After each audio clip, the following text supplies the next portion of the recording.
Steph Curry and DeJounte Murray are two of the three players north of 10K in the guard department, with LeBron being the third. Which one are you paying up for here, Garion, or are you going to go in another direction for your building block at this position?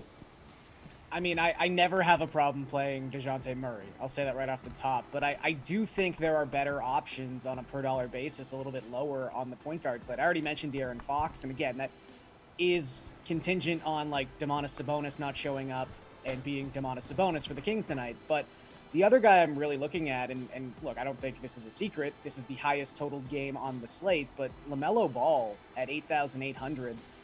I mean, not coming off his best performance. He's actually had two relatively underwhelming performances in a row. The Hornets in general have just been underwhelming their last 5 or 6 games. But I don't know if it's because they've got a couple of, I don't want to say significant injuries in the rotation aside from Gordon Hayward, but it's not just Hayward. They're also missing, Martin. They're missing Bouknight. And that's really kind of created this situation where Borrego, in their last game against the Raptors, kind of stole Nick Nurse's playbook and just started playing his starters absurd amounts of minutes.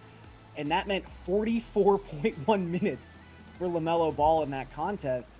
If this is what they're going to do with their injury issues, and Ball is set to play somewhere in the realm of 40 minutes tonight against a Bulls team that cannot play a lick of defense and playing up tempo because he's a member of the Charlotte Hornets, I mean, I really think you could be looking at like a 60, 65 DraftKings point ceiling for LaMelo Ball, someone who averages over 1.3 DraftKings points per minute so far this season anyway. So I just think the minutes volume and the minutes potential here for Ball makes him my favorite guard play on this slate. Okay, who is your favorite guard play on this slate, Nick? So guys are talking about the Blazers situation, what's going on over there, and Anthony Simons is a guy who I'm looking at, 7.3K. Might be a little bit of a chalky play tonight. I mean, because we know when Damian Lillard, CJ McCollum, Norman Powell were off the floor earlier in the season, he was a must-play. Now 2/3 of that group isn't even on the roster anymore. So this is a situation where he has a 28.6% usage rate. That's a team high. He's right there towards the top end of the team in this situation in DK fantasy points per minute at 1.06. So I like him in this spot tonight. Another guy a little higher priced, Zach Levine at 9.1K against the Hornets. Garion was talking about that game a little bit, but I have a couple forward plays that I like a little bit more that I'd rather spend my money there. But Levine is still a good option tonight on that higher end. All right, Matty, talk to me. Your guard you build around. So these guys have mentioned two players that I really like in LaMelo Ball and Anthony Simons, but I am a little worried about ownership for both of them. I think they're both definitely underpriced. So in order to be contrarian at guard, I think you do want to pay up, and that's where you find the lower ownership players. To me, Steph Curry is the best choice here. You have Klay Thompson not playing, so that's going to be more shots for Steph.